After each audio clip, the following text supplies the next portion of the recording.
আজকে আমাদের জিওগ্রাফির first class. আমরা জিওগ্রাফি যেভাবে পড়বো সেটা আমরা আগে জানবো। জিওগ্রাফি আমরা দুটো পার্টে পড়বো। একটা হচ্ছে ইন্ডিয়ান জিওগ্রাফি অর্থাৎ ভারতের ভূগোল, এবং আর একটা হচ্ছে ওয়েস্ট বেঙ্গল জিওগ্রাফি অর্থাৎ পশ্চিমবঙ্গের ভূগোল। এবার ভূগোল কি জিনিস সেটা তোমাদের আইডিয়া আশা করছি আছে। জিওগ্রাফি, ভারতের জিওগ্রাফি পড়ার আগে ভারত যে আর্থের আন্ডারে আছে সেই আর্থ সম্বন্ধে আমরা কিছু জানবো। তার অক্ষরেখা, দ্রাঘিমা রেখা, তার অবস্থান অনুযায়ী ভারতের ওপর প্রভাব, পুরো ওয়ার্ল্ডের ওপর কি প্রভাব পড়ছে সেইগুলো, এবং তারও আগে আমরা জানবো পুরো সোলার সিস্টেম সম্বন্ধে, অর্থাৎ কিনা আজকের যে টপিক আমাদের সেই সৌরজগৎ সম্বন্ধে আমরা আজকে জানবো। ঠিক আছে, চলো তাহলে আমরা ক্লাসটা স্টার্ট করি। দেখো, সৌরজগৎ অর্থাৎ সোলার সিস্টেমে যাওয়ার আগে আমরা কিছু তথ্য সম্বন্ধে জেনে নেব। সৌরজগৎ মানে কি? সূর্যের জগৎ। সূর্য কেন্দ্রে রয়েছে, তাকে কেন্দ্র করে সমস্ত গ্রহ এবং সেই গ্রহের উপগ্রহরা রয়েছে। গ্রহ আপাতত 8টি, 9টি ছিল, অর্থাৎ যে লাস্ট গ্রহ ছিল প্লুটো, তাকে বামন গ্রহ হিসাবে গ্রহর যে লিস্ট তার থেকে কিন্তু বাদ দিয়ে দেওয়া হয়েছে, সেটা আমরা কিন্তু সবাই জানি। তো এই 8টি গ্রহ সম্বন্ধে জানার আগে সৌর জগৎ কোথায় অবস্থান করছে সেইটা আমরা আগে একটু জেনে নেব। ইউনিভার্স, ইউনিভার্স পুরো সোলার সিস্টেমটাকে নয়, কয়েকটা গ্যালাক্সিকে নিয়ে ইউনিভার্স গঠিত। ইউনিভার্স মানে আমরা জানি যার মধ্যে সমস্ত কিছু রয়েছে। ইউনিভার্সের মধ্যে কি কি রয়েছে? ইউনিভার্সের মধ্যে প্রথমত রয়েছে Galaxy plus stars plus planets অর্থাৎ গ্রহগুলি। তাহলে ইউনিভার্সের আন্ডারে কি কি রয়েছে? গ্যালাক্সি রয়েছে, তার মধ্যে রয়েছে স্টার্স অর্থাৎ নক্ষত্র, তার আন্ডারে রয়েছে কিন্তু গ্রহ, এবার গ্রহের সাথে বিভিন্ন উপগ্রহগুলি রয়েছে।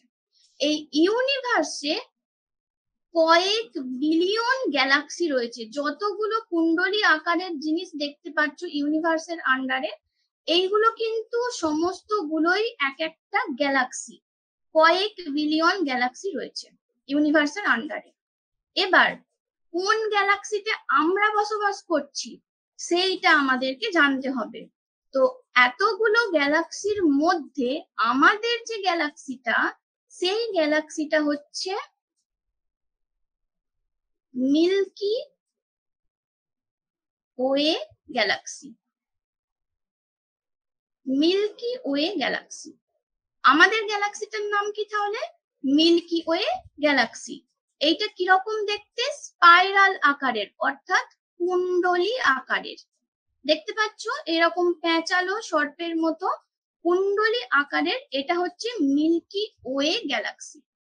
এই মিল্কি ওয়ে গ্যালাক্সিতে আবার কয়েক বিলিয়ন স্টার্স আছে, তার মধ্যে একটা হচ্ছে সূর্য। তার মধ্যে একটা হচ্ছে সূর্য, আর এই সূর্যকে কেন্দ্র করে আমাদের সোলার সিস্টেম গঠিত। তার মানে বুঝতে পারছো যে আমরা কত ভেতরে আছি। তার মানে কয়েক বিলিয়ন গ্যালাক্সির মধ্যে একটা গ্যালাক্সি হচ্ছে এই মিল্কি ওয়ে গ্যালাক্সি। আবার এই মিল্কি ওয়ে গ্যালাক্সির কয়েক বিলিয়ন স্টার্স এর মধ্যে একটা হচ্ছে সান, নক্ষত্র, এবং সেই নক্ষত্রকে কেন্দ্র করে আমাদের সোলার সিস্টেম অর্থাৎ আমাদের সৌরজগৎ। এই যে মাঝে দেখতে পাচ্ছ, এইটা কিন্তু আমাদের সৌরজগৎটাকে বর্ণনা দেওয়া রয়েছে। ইউনিভার্স, ইউনিভার্সের আন্ডারে গ্যালাক্সি, গ্যালাক্সির আন্ডারে সান, সেই সানকে কেন্দ্র করে আমাদের সোলার সিস্টেম আমরা জানবো।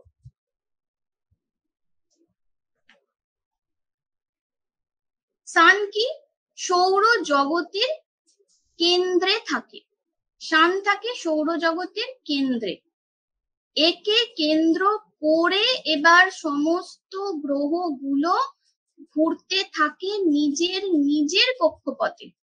সূর্য জগতে সূর্যকে কেন্দ্র করে সমস্ত গ্রহগুলো ঘুরতে থাকে নিজের নিজের কক্ষপথে।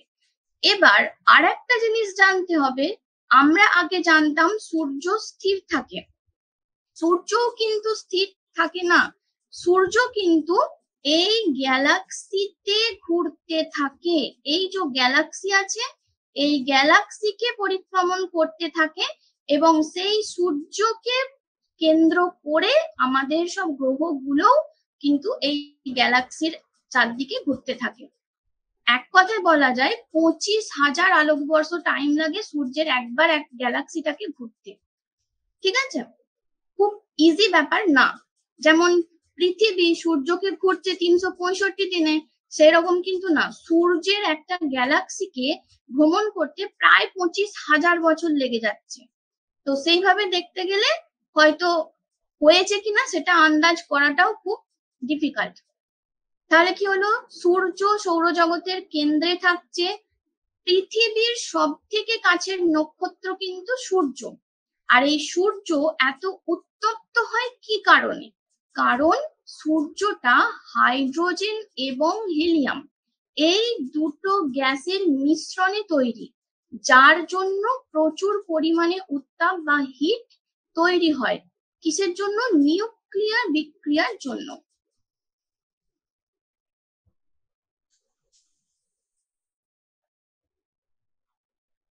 নিউক্লিয়ার বিক্রিয়ার কারণে এই হাইড্রোজেন গ্যাস এবং হিলিয়াম গ্যাসের উপস্থিতিতে নিউক্লিয়ার বিক্রিয়ার কারণে সূর্যের মধ্যে যে তাপ প্লাস যে আলো সেইটার কিন্তু সৃষ্টি হচ্ছে।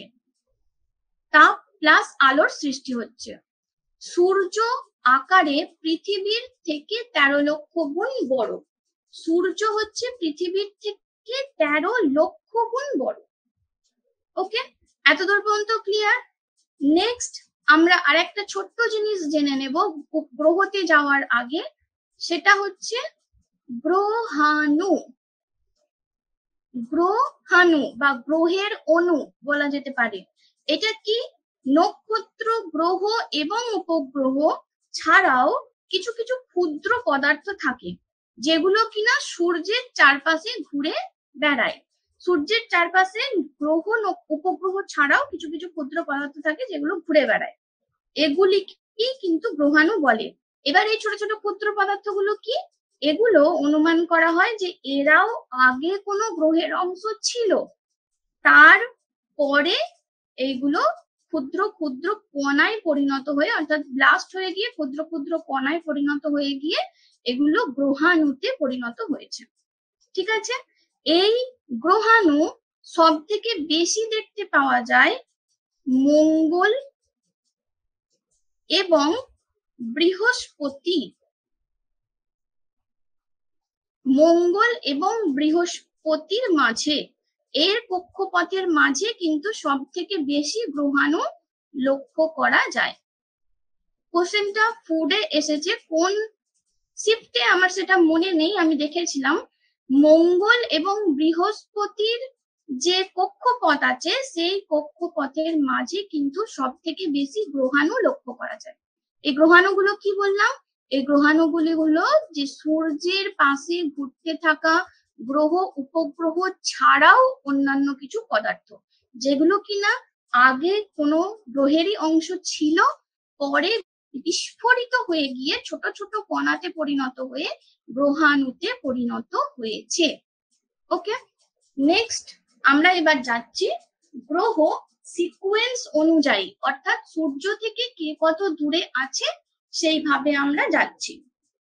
সূর্যের থেকে সব থেকে কাছে আছে মার্কারি অর্থাৎ বুধ, তারপরে আছে শুক্র, তারপরে আছে পৃথিবী, তারপরে আছে মঙ্গল, তারপরে আছে বৃহস্পতি, তারপরে শনি, তারপরে ইউরেনাস, তারপরে নেপচুন। এবার এই যে গ্রহগুলো সিকোয়েন্স অনুযায়ী বললাম, এই সিকোয়েন্সটাকে খুব ভালোভাবে মনে রাখবে। বুধ, শুক্র, পৃথিবী, মঙ্গল, বৃহস্পতি, শনি, ইউরেনাস, নেপচুন। একদম ঠোঁটস্থ করে নেবে 1 2 3 4 5 6 করে, কারণ এই সিকোয়েন্স অনুযায়ী কিন্তু কোশ্চেন অনেক সময় এসে থাকে। প্রথমের যে গ্রহগুলি অর্থাৎ বুধ, শুক্র, পৃথিবী এবং এই মঙ্গল, এই এতদূর পর্যন্ত যে গ্রহগুলি আছে এই গ্রহগুলিকে বলা হচ্ছে ইনার প্ল্যানেট। ইনার প্ল্যানেট অর্থাৎ এগুলি সূর্যের কাছাকাছি অবস্থিত, নিয়ারেস্ট, কাছাকাছি অবস্থিত। বাদবাকি যেগুলি আছে এগুলিকে বলা হচ্ছে আউটার প্ল্যানেট। ঠিক এই কারণেই বললাম সিকোয়েন্স মনে রাখবে, নইলে কিন্তু ভুল হয়ে যাবে। বুধ, শুক্র, পৃথিবী, মঙ্গল ইনার, বৃহস্পতি, শনি, ইউরেনাস, নেপচুন আউটার। এগুলো সূর্যের কাছে অবস্থিত আর এইগুলো সূর্য থেকে অনেকটা দূরে অবস্থিত।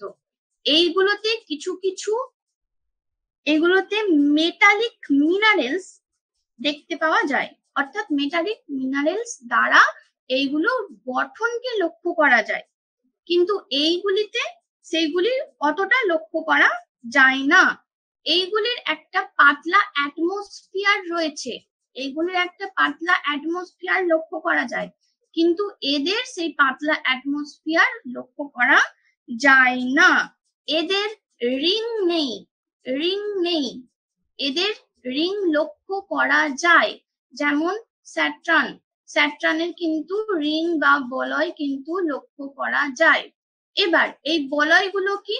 এই বলয়গুলো হচ্ছে এরই উপগ্রহ ছিল আগে, এরই আগে উপগ্রহ ছিল, সেগুলি ব্লাস্ট হয়ে গিয়ে এই ধরো এখানে একটা এর উপগ্রহ রয়েছে, একে আকর্ষণ করছে, তার ফলে এ এগিয়ে আসে, এগিয়ে আস্তে আস্তে এর নিজের শেপটাকে অনেকটা অ্যাডজাস্ট করার চেষ্টা করে, করতে করতে যখন আরো কাছে চলে আসে তখন এটা ব্লাস্ট হয়ে গিয়ে ছোট ছোট কণাতে পরিণত হয়। এবার যেহেতু উপগ্রহ, সে কণা হয়ে গেলেও একে ঘুরতে থাকবে, সেইটা যখন কণা হয়ে ঘুরতে থাকে তখন কিন্তু এটাকে বলয়ের মতন দেখতে লাগে। বলয় মানে যে একটা গোল রিং, একটা পুরো সম্পূর্ণ রিং এর মতন গঠন কিছু রয়েছে সেরকম কিন্তু না, অনেকগুলি ক্ষুদ্র ক্ষুদ্র কণা যখন একসঙ্গে ঘুরতে থাকবে সেইটা একটা রিং এর মতন দেখায়। ঠিক আছে, তাহলে এদের কিন্তু ইনার যে প্ল্যানেট গুলো আছে এদের রিং দেখতে পাওয়া যায় না, আর এদের কিন্তু রিং দেখতে পাওয়া যায়, যেমন শনির কিন্তু বলয় আছে। বুধ হচ্ছে সব থেকে ছোট প্ল্যানেট, এটা হচ্ছে সব থেকে ছোট প্ল্যানেট, আর জুপিটার হচ্ছে অর্থাৎ বৃহস্পতি হচ্ছে সব থেকে বড় প্ল্যানেট, সব থেকে বড় প্ল্যানেট। তাহলে সব থেকে ছোট কে হলো বুধ, সব থেকে বড় হলো জুপিটার অর্থাৎ বৃহস্পতি। সব থেকে কাছে কে আছে? বুধ। সব থেকে দূরে কে আছে? নেপচুন। কিন্তু সব থেকে উষ্ণতম কিন্তু ভেনাস, সব থেকে উষ্ণতম গ্রহ কিন্তু ভেনাস। এটা আমরা প্রত্যেকটা গ্রহ যখন পড়বো তখন আমরা পড়ে নেব। চলো ফার্স্টে আসছি বুধ, এর কোনো উপগ্রহ নেই, প্রথমত জেনে রাখো এর কোনো উপগ্রহ নাই। আর আরেকটা জিনিস মনে রাখবে যে ইনার প্ল্যানেট গুলো আছে এদের কিন্তু উপগ্রহ খুব বেশি লক্ষ্য করা যায় না, একটা কি জোর দুটো, এইখানে কিন্তু অগুন্তি অসংখ্য অসংখ্য উপগ্রহ লক্ষ্য করা যায়। তাহলে ইনার প্ল্যানেট আর আউটার প্ল্যানেটের মধ্যে পার্থক্যটা আশা করছি তোমাদের কাছে ক্লিয়ার। এখানে কিন্তু উপগ্রহ একটা থেকে দুটো থাকবে আর এদের উপগ্রহ অসংখ্য থাকবে, মানে গুণে শেষ করা যাবে না, প্রতিদিন বাড়তে থাকছে এরকম উপগ্রহ। বুধ, বুধের উপগ্রহ নেই যেহেতু এটা ইনার প্ল্যানেট, আর যেহেতু উপগ্রহ নেই তাই এর কোনো বলয় গঠন কোনোদিন হবে না। কেন না? উপগ্রহ থাকলে তবেই সেটা বিস্ফোরিত হবে, তবেই সেটা রিং তৈরি করবে, যদি উপগ্রহ না থাকে তাহলে আর রিং হবে না, তাহলে এর কোনোদিন বলয় কিন্তু হবে না। এইরকম কিন্তু কোশ্চেন দিতে পারে যে কার কোনোদিন বলয় সৃষ্টি হবার কোনো চান্স নেই, পৃথিবীর বলয় সৃষ্টি হওয়ার তবু চান্স আছে, কারণ কি, তার একটা উপগ্রহ আছে, কে, চাঁদ। কিন্তু বুধের উপগ্রহ যেহেতু নেই, এর রিং সৃষ্টি হওয়া বা বলয় সৃষ্টি হওয়ার কোনো চান্সই নেই। বুধ সূর্যকে প্রদক্ষিণ করে 88 দিনে এবং নিজের অক্ষের চারদিকে প্রদক্ষিণ করে 59 দিনে। মনে রাখতে পারলে রাখবে, না রাখতে পারলে ছেড়ে দাও। এই দুটো তথ্য না মনে রাখলেও চলবে। উপগ্রহ নেই, ইনার প্ল্যানেট, বলয় সৃষ্টি হবে না। আর ক্লোজেস্ট প্ল্যানেট মানে সব থেকে কাছের প্ল্যানেট, এইটা মনে রাখবে। নেক্সট হচ্ছে শুক্র। শুক্র এইটাকে পৃথিবীর টুইন স্টারও বলা হয়, বা পৃথিবীর যমজ স্টার নয়, সরি, প্ল্যানেট, পৃথিবীর যমজ গ্রহ বলা হয়। পৃথিবীর বিপরীতে, অর্থাৎ এ পূর্ব থেকে পশ্চিম দিকে ঘোরে, ক্লকওয়াইজ। পৃথিবী পশ্চিম থেকে পূর্ব দিকে ঘোরে। আর শুক্র তার অপোজিট, মানে পূর্ব থেকে পশ্চিম দিকে ঘুরছে। এটাও কিন্তু ট্রিকি কোশ্চেন, আসতেই পারে, মনে রাখবে। সব থেকে উষ্ণতম গ্রহ, উষ্ণতম, হটেস্ট প্ল্যানেট, সব থেকে উষ্ণতম গ্রহ কিন্তু শুক্র। এটাকে ইভিনিং স্টার এবং মর্নিং স্টারও বলা হয়, ইভিনিং স্টার এবং মর্নিং স্টারও বলা হয়। এরও উপগ্রহ লক্ষ্য করা যায়নি এখনো পর্যন্ত। আর সূর্যকে প্রদক্ষিণ করতে 255 দিন সময় লাগে, আর নিজের কক্ষপথে ঘুরতে 243 দিন মতন সময় লাগে। মনে রাখতে পারলে রাখবে, না রাখলে ছেড়ে দাও। এই দুটো জিনিস, এই বুধ শুক্রর এই দুটো যে জিনিস, এগুলো মনে রাখার দরকার নেই। পৃথিবীরটা ইম্পর্টেন্ট, পৃথিবীরটা মনে রাখবে। পৃথিবী হচ্ছে ওয়াটারি প্ল্যানেট, অর্থাৎ এখানে প্রচুর পরিমাণে জল আছে, সেটা আমরা জানি। আর এই জলের জন্যই কিন্তু এখানে জীবন আছে, মানুষ, পশু পাখি, গাছপালা সবকিছু রয়েছে পৃথিবীতে, জল আছে বলেই রয়েছে। এইটা জল আছে যার জন্য কিন্তু ব্লু রঙের দেখায়, সেই জন্য একে কিন্তু ব্লু প্ল্যানেট বলা হয়। পৃথিবী ব্লু প্ল্যানেট মনে রাখবে। তাহলে নীল গ্রহ, নীল গ্রহ কাকে বলা হচ্ছে? নীল গ্রহ বলা হচ্ছে কিন্তু পৃথিবীকে, কোশ্চেনে আসে। সূর্যকে প্রদক্ষিণ করতে সময় লাগে 365 দিন। এটাকে যদি ডিটেলসে জানা হয়, 365 দিন 5 ঘন্টা 48 মিনিট 46 সেকেন্ড। পুরোটা মনে রাখার চেষ্টা করবে। আর নিজের অক্ষে কি বলেছিলাম, সূর্যকে কেন্দ্র করে প্রত্যেকটা গ্রহ নিজের কক্ষপথে ঘুরছে। এবার এরা এই কক্ষপথে ঘুরছে কিভাবে? নিজের কক্ষপথে স্পিন করতে করতে, অর্থাৎ এরা কিন্তু লাট্টুর মতন নিজের চারদিকে ঘুরছে, ঘুরতে ঘুরতে সূর্যকে ঘুরছে। বোঝাতে পারলাম কিনা বুঝতে পারছি না, সামনের থেকে বোঝালে এটা বেশি ভালো বোঝানো যায়।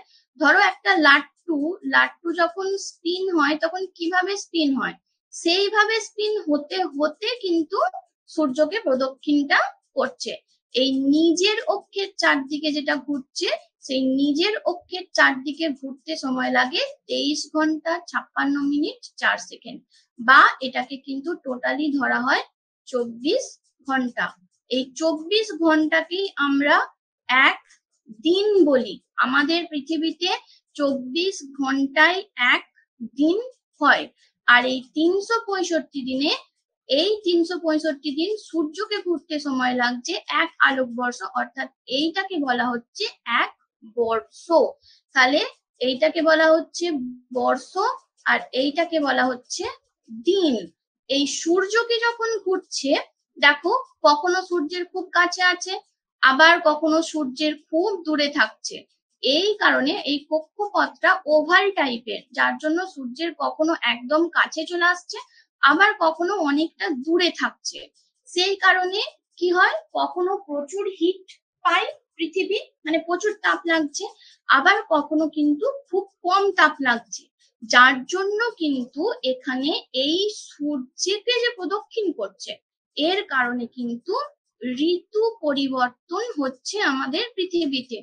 এইটাকে বলা হচ্ছে বার্ষিক গতি, বছরে হচ্ছে, তাই এটাকে বলা হচ্ছে বার্ষিক গতি। এই বার্ষিক গতির ফলে কি হচ্ছে, তাহলে ঋতু পরিবর্তন হচ্ছে, আর নিজেকে যে স্পিন করছে, নিজের কক্ষপথে যেটা ঘুরছে লাট্টুর মতো, এইটার ফলে কি হচ্ছে, ধরো এখানে সূর্য রয়েছে, এখানে সূর্য রয়েছে, এ তো নিজের কক্ষপথে ঘুরছে, অর্থাৎ ঘুরতে ঘুরতে ঘুরতে ঘুরতে এইভাবে ঘুরছে, তখন এইটা যখন সামনে আসছে এইদিকে দিন হচ্ছে, আবার এই দিকটা যখন ঘুরে ঘুরে ঘুরে ঘুরে আবার এইদিকে আসবে তখন এই দিকটা আবার দিন হবে। তাহলে নিজের কক্ষপথে যেটা ঘুরছে তার ফলে কিন্তু এটা হচ্ছে দিন ও রাত্রি। তাহলে এইটাকে বলা হচ্ছে অন্য হচ্ছে, নিজের কক্ষপথে ঘোরার জন্য একদিন হচ্ছে, তাই এটাকে বলা হচ্ছে আহ্নিক গতি। এখান থেকে কোশ্চেন আসে, আহ্নিক গতির ফলে দিন রাত্রি হয়, বার্ষিক গতির ফলে ঋতু পরিবর্তন হয়। কনসেপ্টটা ক্লিয়ার হয়েছে? আহ্নিক গতি, বার্ষিক গতি। পৃথিবীর উপগ্রহ, একটাই উপগ্রহ আছে, সেটা হচ্ছে চাঁদ। পৃথিবীর একটি উপগ্রহ, সেটা হচ্ছে চাঁদ। নেক্সট আসছি মঙ্গল, ইনার প্ল্যানেট মঙ্গল পর্যন্ত।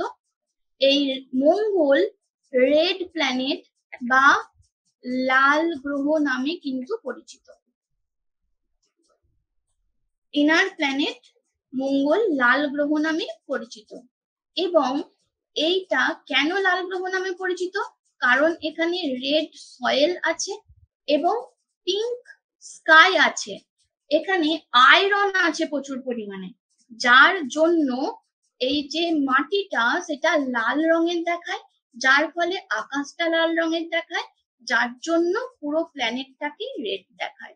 ঠিক আছে, এখানে আয়রন রিচ সয়েল আছে, আয়রন রিচ সয়েল আছে, যার জন্য এই পুরো গ্রহটাকে লাল রঙের কিন্তু দেখাচ্ছে, পুরো গ্রহটাকে লাল রঙের দেখাচ্ছে। এই মঙ্গল যে গ্রহটা, সূর্যকে প্রদক্ষিণ করতে সময় লাগে 687 দিন এবং নিজের অক্ষে প্রদক্ষিণ করতে এর সময় লাগে প্রায় 1 দিন। এর উপগ্রহ দুটি, একটা হচ্ছে ফোবস আর একটা হচ্ছে ডিমোস। ফোবস এবং ডিমোস এই দুটো ভালোভাবে মনে রাখবে, ফোবস হচ্ছে বড় আর ডিমোস হচ্ছে ছোট। ফোবস ডিমোসের মধ্যে ফোবসটা বড়। মঙ্গলের দুটি উপগ্রহ, একটা হচ্ছে ফোবস আর একটা হচ্ছে ডিমোস। এখান থেকেও কিন্তু কোশ্চেন আসে, মঙ্গলের দুটো উপগ্রহর নাম খুব ভালো করে মনে রাখবে, আর দুটো উপগ্রহের মধ্যে ফোবসটা হচ্ছে বড়। আর মঙ্গলের মাটির রং লাল কেন, কারণ এখানে আয়রন রিচ সয়েল আছে।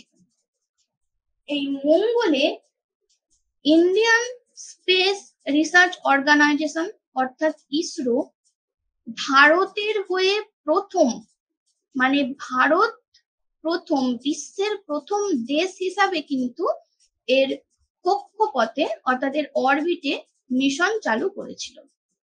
তাহলে কোন কোন গ্রহের অরবিটে ভারত বিশ্বের প্রথম হিসাবে মিশন চালু করেছিল, সেটা কিন্তু মঙ্গলে, অর্থাৎ মঙ্গল যান কিন্তু ভারত প্রথম পাঠিয়েছিল বিশ্বের মধ্যে, এটা মনে রাখবেন। নেক্সট আসছি বৃহস্পতি। বৃহস্পতি লার্জেস্ট প্ল্যানেট, যেহেতু বড় তাই এর সূর্যকে প্রদক্ষিণ করতে সেই রকমই বেশি সময় লাগবে। সূর্যকে প্রদক্ষিণ করতে সময় লাগে 11 বছর 11 মাস, মানে প্রায় 12 বছর সময় লেগে যায় বৃহস্পতির সূর্যকে একবার প্রদক্ষিণ করতে, আর নিজের অক্ষে প্রদক্ষিণ করে 9 ঘন্টা 56 মিনিট। তো যেহেতু প্রত্যেকটা গ্রহ নিজের কক্ষপথে লাট্টুর মতন স্পিন করতে করতে কিন্তু সূর্যকে প্রদক্ষিণ করছে, তাই প্রত্যেকটাতে দেখো সূর্যের কক্ষপথে কতটা টাইম লাগছে আর নিজের অক্ষে কতটা টাইম লাগছে, দুটো কিন্তু দিয়ে রেখেছি। এবার আসছি উপগ্রহ। বৃহস্পতির উপগ্রহ 80 থেকে 95টি উপগ্রহ পাওয়া গিয়েছে। এবার প্রধান যে উপগ্রহ, প্রধান এটা 4টি উপগ্রহ, সেই 4টি উপগ্রহের নাম আমরা মনে রাখবো। এক হচ্ছে লো, এক হচ্ছে ইউরোপা, গ্যানিমিড, সেলিস্টো। ঠিক আছে, এই গ্যানিমিডটা হচ্ছে সব থেকে বড়। তাহলে বৃহস্পতির যে প্রধান 4টি উপগ্রহ আছে সেগুলি কি কি? সেগুলি হলো লো, ইউরোপা, গ্যানিমিড, সেলিস্টো। তার মধ্যে গ্যানিমিড কিন্তু সব থেকে বড় উপগ্রহ। এই উপগ্রহগুলো যেগুলোর দেখবে অনেকগুলো করে, এই যে গ্রহগুলো যার উপগ্রহ অনেকগুলো করে রয়েছে, তার মধ্যে প্রধান যেগুলো বলে দেব সেগুলো মনে রাখবে, তাহলেই হবে, বাদ বাকিগুলো মনে না রাখলেও চলবে। এটাকে বলা হয় উইন্টার প্ল্যানেট। কেন না এইটা উষ্ণতা খুবই কম, -148°C। বৃহস্পতির উষ্ণতা -148°C, যার জন্য এটাকে উইন্টার প্ল্যানেটও বলা হয়। উইন্টার প্ল্যানেট কাকে বলা হয় তাহলে? সেটা হচ্ছে বৃহস্পতিকে। নেক্সট আসছে শনি, সেকেন্ড লার্জেস্ট প্ল্যানেট, মানে বৃহস্পতির পর সব থেকে বড় যে গ্রহ সেটা হচ্ছে শনি। এ সূর্যকে প্রদক্ষিণ করতে সময় নেয় 29 বছর 5 মাস, আর নিজের অক্ষে ঘুরতে সময় নেয় 11 ঘন্টা 40 মিনিট। এর উপগ্রহ প্রায় 146টির মতন কাউন্টিং হয়েছে, এখনো কাউন্টিং কিন্তু চলছে। এবার এর যে মেন যে উপগ্রহগুলো, এর মেন যে উপগ্রহগুলো সেগুলো, তার মধ্যে টাইটান, টাইটান হচ্ছে লার্জেস্ট।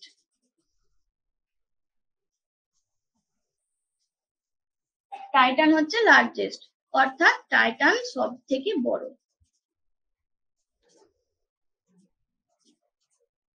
এটা মনে রাখবে তাহলেই হবে। তাহলে শনি হলো সেকেন্ড লার্জেস্ট প্ল্যানেট। এর টোটাল 4টি বলয় দেখতে পাওয়া গিয়েছে এখনো পর্যন্ত, আর এটা হচ্ছে হলুদাভ। এর রংটা হচ্ছে হলুদাভ, মানে হলুদ মতন দেখতে এটা। আর সবচেয়ে কম ঘনত্বের গ্রহ, সবচেয়ে কম ঘনত্বের গ্রহ, এর ঘনত্ব জলের থেকেও কম বলা হয়, তার জন্য একে বলা হয় সবচেয়ে কম ঘনত্বের গ্রহ। আর সব থেকে বেশি ঘনত্ব আর্থ, সেটা আমরা জানি। তাহলে সবচেয়ে কম ঘনত্বের বা সবচেয়ে কম ডেন্স, সবচেয়ে কম ডেন্সিটি রয়েছে কিন্তু শনির, অর্থাৎ স্যাটার্নের। আর এটা হলুদ রঙের দেখতে হয়, আর এর বলয় দেখতে পাওয়া যায়। বলয়গুলো কি আসলে সেগুলো বলেই দিয়েছি। আর টাইটান হচ্ছে সব থেকে বড় উপগ্রহ, সব থেকে বড় উপগ্রহ টাইটান। নেক্সট আসছি ইউরেনাস। ইউরেনাস সূর্যকে প্রদক্ষিণ করতে সময় নেয় 84 বছর এবং নিজের অক্ষের চারদিকে ঘুরতে সময় নেয় 17 ঘন্টা 14 মিনিট। এর উপগ্রহ 17টি লক্ষ্য করা গেছে। এই ইউরেনাস দেখতে খানিকটা সবুজ রঙের, কারণ কিনা ইউরেনাসে প্রচুর পরিমাণে মিথেন গ্যাস লক্ষ্য করা যায়। এর অ্যাটমসফিয়ারেতে প্রচুর পরিমাণে মিথেন গ্যাস লক্ষ্য করা যায়, যার জন্য এর কিন্তু সবুজ রংটা লক্ষ্য করা যায়। আর এই ইউরেনাসটাও পূর্ব থেকে পশ্চিম দিকে ঘোরে, পূর্ব থেকে পশ্চিম দিকে ঘোরে, একদম শুক্রের মতোই। এও কিন্তু ক্লকওয়াইজ ঘুরতে থাকে। তাহলে কোন কোনগুলো ক্লকওয়াইজ ঘুরছে? ইউরেনাস আর হচ্ছে ভেনাস, ভেনাস আর হচ্ছে ইউরেনাস। ঠিক আছে, এই দুটো গ্রহ কিন্তু ক্লকওয়াইজ অর্থাৎ পূর্ব থেকে পশ্চিম দিকে ঘুরছে, আর পৃথিবী কিন্তু পশ্চিম থেকে পূর্ব দিকে ঘোরে, এটা কিন্তু মাথায় রাখবে। নেক্সট আসছে নেপচুন। নেপচুন সব থেকে দূরের গ্রহ, অর্থাৎ ফারদেস্ট প্ল্যানেট। এটা সূর্যকে প্রদক্ষিণ করতে সময় নেয় 164 বছর, আর নিজের অক্ষের চারদিকে ঘুরতে সময় নেয় 16 ঘন্টা 7 মিনিট। এর উপগ্রহ রয়েছে 8টি, এর উপগ্রহ 8টি লক্ষ্য করা গেছে। এরপর আসি উল্কা। উল্কা জিনিসটা কি? উল্কা হলো ছোট ছোট পাথরের টুকরো যা সূর্যের চারদিকে ঘুরছে। ঠিক আছে? উল্কা হলো ছোট ছোট পাথরের টুকরো যা কিনা সূর্যের চারদিকে ঘুরছে। এই ছিল আমাদের প্ল্যানেট সম্বন্ধে ধারণা। প্ল্যানেট সম্বন্ধে ধারণাতে এতদূর পর্যন্ত আমরা নেপচুন পর্যন্ত পড়লাম। এরপর আমরা আরো কিছু জানবো, সূর্য থেকে পৃথিবীর দূরত্ব অবস্থান নিয়ে আমরা কিছু জানবো। নেক্সট আমরা আসছি অপসূর অনুসূর অবস্থান। এবার আমরা অন্যান্য প্ল্যানেটের কথা জেনে নিলাম। এবার আমরা আস্তে আস্তে পৃথিবীর সঙ্গে সূর্যের সম্পর্ক জানছি। এবার আমরা পৃথিবীর সম্বন্ধে জানবো এবং তারপর ইন্ডিয়া সম্বন্ধে জানবো। ওকে, তো নেক্সট আমরা আসছি সূর্য থেকে পৃথিবীর অবস্থান নিয়ে কিছু তথ্য।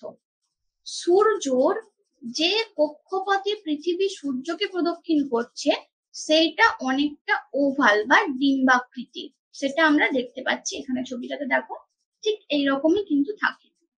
এবার সূর্য যখন মাঝে অবস্থান করে, যখন এই মাঝামাঝি জায়গায় অবস্থান করছে, তার থেকে দূর জায়গাগুলো কোনগুলো হচ্ছে?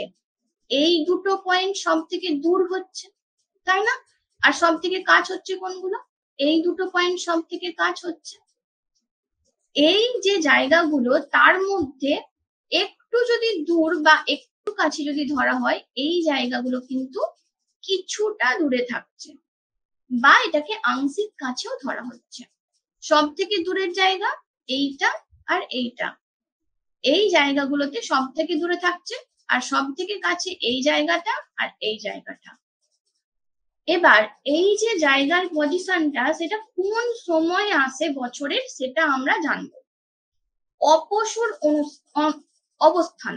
অপসূর অবস্থান মানে হচ্ছে যখন সূর্য পৃথিবীর থেকে সব থেকে দূরে থাকে, অর্থাৎ পৃথিবী সূর্যের থেকে সব থেকে দূরে থাকে। কক্ষপথে ঘুরতে ঘুরতে যখন সব থেকে দূরের অবস্থানটা থাকছে, সেই অবস্থানটাকে বলা হচ্ছে অপসূর অবস্থান। এটা কখন ঘটে? 4 জুলাই বা 4 জুলাই। এবং সব থেকে যখন কাছে থাকছে, সেই কাছের যে, এইখানে দেখো সব থেকে কাছের অবস্থান কিন্তু এটা। এই সব থেকে কাছের যে অবস্থানটা, সেই সব থেকে কাছের অবস্থানটা যখন ঘটছে, তখন সেটাকে বলা হচ্ছে অনুসূর অবস্থান। অর্থাৎ এই অনুসূর অবস্থানে সূর্য থেকে পৃথিবীর দূরত্ব সব থেকে কম থাকে। আর এইটা ঘটে 23 জানুয়ারি। এই দুটো মনে না রাখলেও চলবে, এটা আমি বলছি কেন না, বাদ বাকিগুলো ইম্পর্টেন্ট আছে। সব থেকে বড় দিন, সব থেকে বড় দিন, যেই দিন কিনা বিষুব রেখার ওপর, পৃথিবীর যে বিষুব রেখা আছে, সেই বিষুব রেখার ওপর সূর্য লম্বভাবে কিরণ দিচ্ছে, যার জন্য কি হচ্ছে, এই পুরো দিকটাতে কিন্তু সমানভাবে লাইট পড়ছে, পুরো দিকটাতে সমানভাবে লাইট পড়ছে, যার জন্য দিন রাত্রি কিন্তু সমান হচ্ছে। আবার যখন এই দিকটাতে বেশি লাইট পড়ছে, এই দিকটাতে কম লাইট পড়ছে, তখন কিন্তু কি হয়ে যাচ্ছে, দিন বড় হয়ে যাচ্ছে, রাত ছোট হয়ে যাচ্ছে।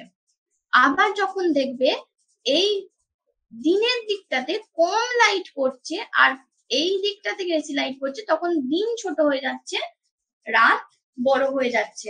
অর্থাৎ কি, অবস্থান অনুযায়ী দিন বড় রাত ছোট, বা দিন রাত্রি সমান সমান, এরকম কিন্তু ঘটে। সেটা কোন কোন দিন ঘটে? ভারতে 22শে ডিসেম্বর হচ্ছে সব থেকে ছোট দিন, সব থেকে ছোট দিন, অর্থাৎ সব থেকে কম সময় পর্যন্ত সূর্যর সামনে পৃথিবীর জায়গাটা থাকে ভারতের। আর 21শে জুন হচ্ছে সব থেকে লম্বা দিন বা সব থেকে বড় দিন। তো 22শে ডিসেম্বর সব থেকে ছোট দিন, আর সব থেকে বড় দিন 21শে জুন।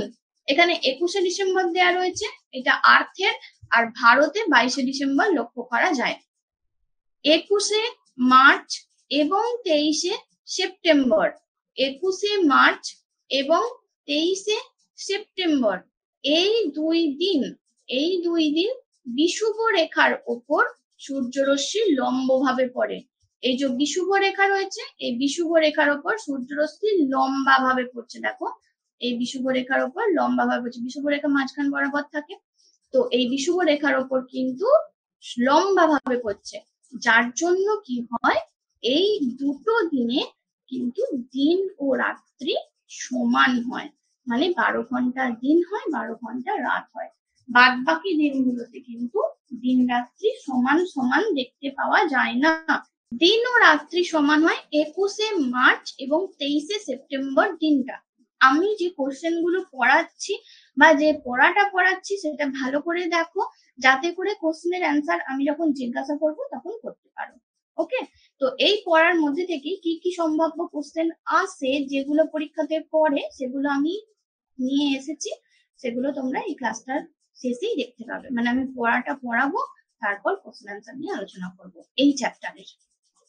তাহলে কি হচ্ছে, 21শে মার্চ এবং 23শে সেপ্টেম্বর এই দুটো দিন বিষুব রেখার ওপর লম্বভাবে কিরণ দেওয়ার জন্য এই দুটো দিন কিন্তু দিন ও রাত্রি সমান সমান দেখতে পাওয়া যাচ্ছে।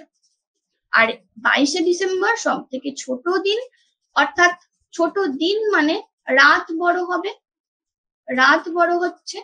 আর 21শে জুন সব থেকে লম্বা দিন বা বড় দিন, তাহলে এখানে কিন্তু সব থেকে রাত ছোট হচ্ছে। এবার আসছি সূর্যগ্রহণ এবং চন্দ্রগ্রহণ। পৃথিবী, সূর্য এবং চাঁদ যখন সরল রেখায় আসে তখনই কিন্তু চন্দ্রগ্রহণ এবং সূর্যগ্রহণ হয়। এবার অপশানে এমন দিয়ে দেয় যে সূর্যগ্রহণ কখন হয়, পৃথিবী, সূর্য, চাঁদ যখন সমান রেখায় আসে, না কেউ কারোর মাঝে আসে, এরকম অপশানে থাকে। ভালোভাবে ভেবে দেখতে হবে। সূর্যগ্রহণ তখনই হবে যখন এই তিনটে জিনিস, একটা হচ্ছে সূর্য, একটা হচ্ছে চাঁদ, আর একটা হচ্ছে পৃথিবী, এই তিনটে সরল রেখাতে আসবে, তখনই কিন্তু সূর্যগ্রহণ হওয়া সম্ভব, নয়তো কিন্তু সম্ভব না। কেন না, পৃথিবী যদি এই জায়গাটাই চলে যায়, এই জায়গাটায় যদি পৃথিবী চলে যায়, সরি এটা একটু প্রবলেম হচ্ছে, টেকনিক্যাল প্রবলেম। যখন পৃথিবী এই জায়গাটায় চলে আসবে তখন কি হবে, এ তো ডাইরেক্ট সানের আলোটা পাচ্ছে, কোনো গার্ড পাচ্ছে না, তাহলে সূর্য গ্রহণ হচ্ছে না। সূর্য গ্রহণ মানে কি, মানে সূর্য না দেখতে পাওয়া।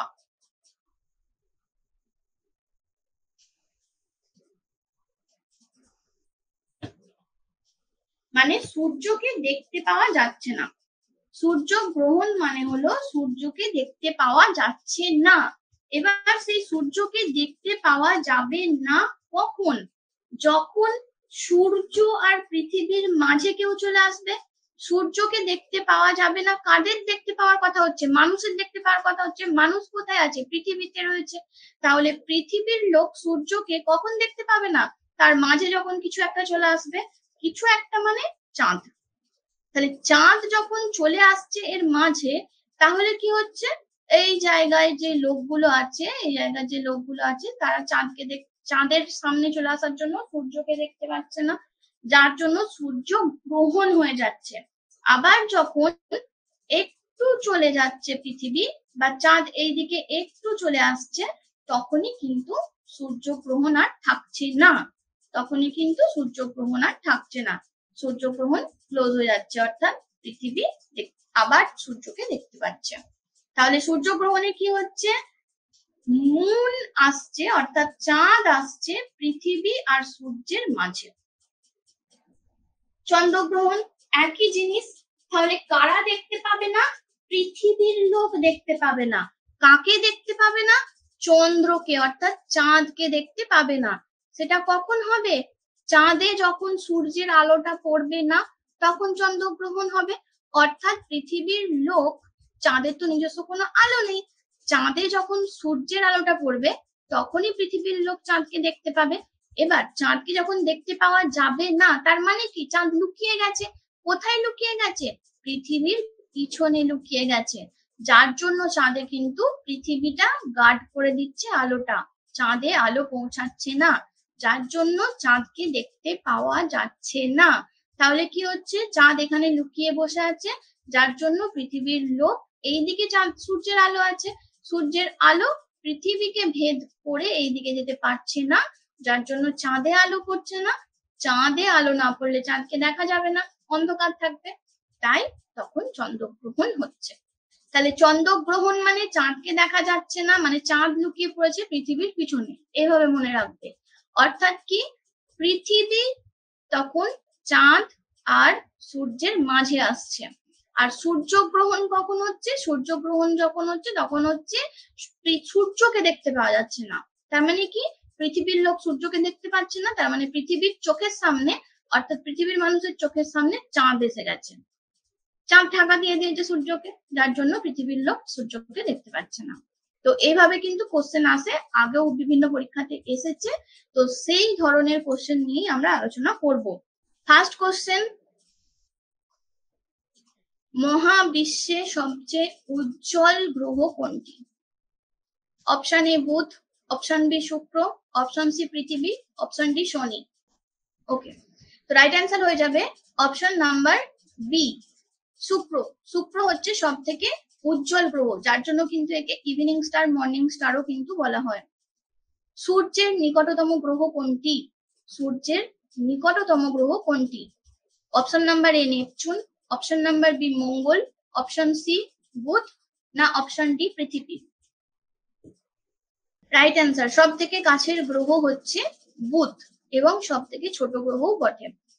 কোশ্চেন নাম্বার 3, কোন গ্রহে প্রাণের অস্তিত্ব আছে? এগুলির মধ্যে কোন গ্রহে প্রাণের অস্তিত্ব আছে? পৃথিবী, চাঁদ, বৃহস্পতি, না কোনোটিই নয়? রাইট অ্যান্সার হয়ে যাবে অপশন নাম্বার এ। 4 নাম্বার কোশ্চেন, কোন গ্রহটি হলুদ আভা দেখায়? গ্রহাণু, মঙ্গল, ইউরেনাস, না শনি? আমরা প্রত্যেকটা ক্লাস করার পর সেই রিলেটেড এমসিকিউ করব, যাতে আমাদের ধারণা হয়ে যায় যে কোন জায়গাগুলো বা কোন জিনিসগুলো, কোন তথ্যগুলো আমাদের জন্য ইম্পর্টেন্ট। আমরা সমস্ত কিছু রেডি করে দিচ্ছি তোমাদের জন্য, তোমাদের কাজ খালি নিজের এফর্ট দিয়ে, 100% এফর্ট দিয়ে পড়া। তো হলুদ আভা, কোন গ্রহটি হলুদ আভা দেখায়? হলুদ আভা দেখায় কিন্তু শনি। হলুদ আভা দেখায় কিন্তু শনি গ্রহটি, আমরা কিন্তু পড়েছি। দেখো, এখানে বললাম সবচেয়ে কম ঘনত্বের হচ্ছে শনি এবং হলুদ আভা দেখায় শনি।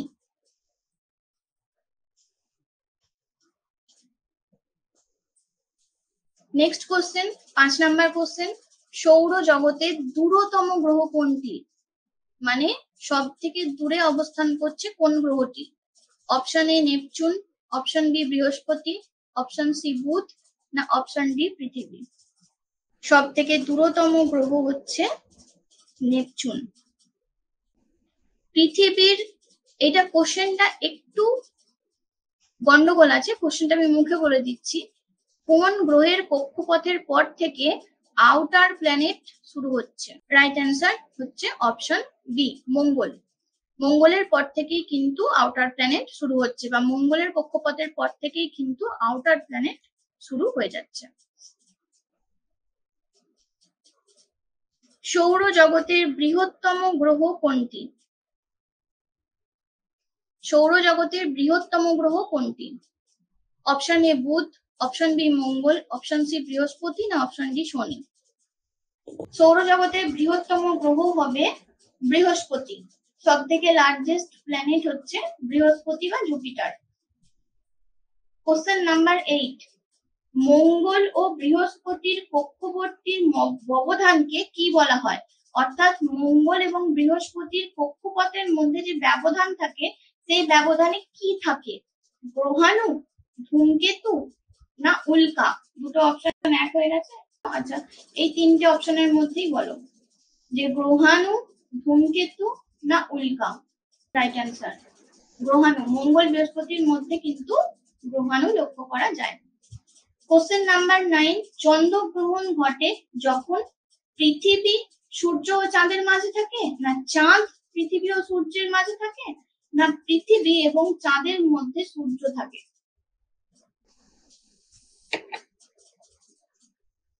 চন্দ্রগ্রহণ ঘটে যখন পৃথিবী সূর্য এবং চাঁদের মাঝখানে চলে আসছে।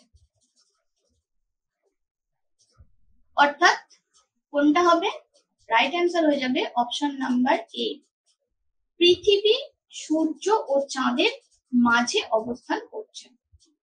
নেক্সট কোশ্চেন, 10 নাম্বার কোশ্চেন, আজকের শেষ কোশ্চেন, নিচের কোনটি সূর্যগ্রহণের কারণ?